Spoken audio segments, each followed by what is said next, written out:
Should we enter into a public-private partnership for the Guam Memorial Hospital? Senator Nicolas thinks the bill looking into this possibility is not necessary and could end up being hurtful rather than helpful. But the bill's sponsor, Senator Dennis Rodriguez Jr., says it doesn't hurt to try. Senator Rodriguez. Senator Rodriguez, aye. Bill 277 was passed by the Guam legislature over the weekend, with most senators voting in favor of the measure and only 4 voting against it. One of those senators who voted against it is Nicolas.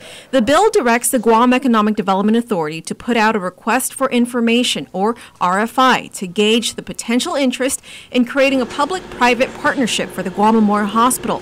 Senator Dennis Rodriguez Jr. authored the measure. This is very good for Guam because it's free research that we're able to take and use for our advantage.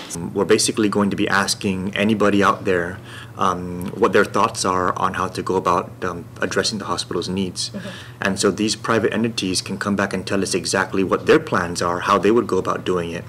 And then I'm worried that that will in turn result in us structuring an RFP based on that information that would be specifically tailored to those very same companies. Senator Nicolas says an RFI could end up hurting us in the end. And we're not supposed to be tailoring our RFPs to benefit in advance a specific company. Our RFPs are supposed to actually receive responses from companies that are giving us their best offer at their best price based on our needs. But for us to be tailoring it for a company, we're basically setting them up to win it. Could you respond to that? Yeah, I think it's paranoia. When you do this, this is out in public. This is open. This is as transparent as you could be. And if we ever do an RFP, this is what we can be well equipped with what information is out there and how we can craft it to be very beneficial for our hospital in this case. In addition to a tailor-made RFP, Senator Nicolas says he's concerned that a private entity would only take over the revenue-generating divisions within the hospital and leave the rest to the taxpayers of Guam.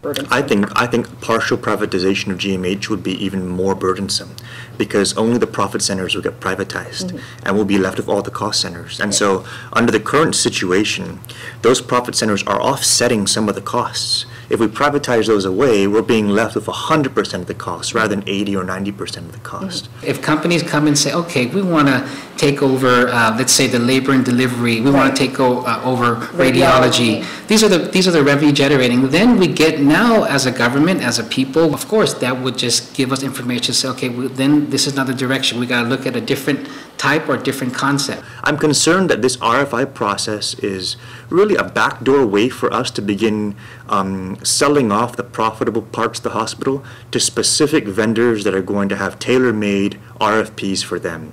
But that doesn't necessarily mean that we will go forward with an RFP. Absolutely not. We may or may not. May or may not. That's what I've said on the floor. That's the crux of it. That's the crux of it, is that this is a tool that's going to be used for us as policymakers, for the people of Guam to also see. Because the one possible result is that nobody provides anything to us.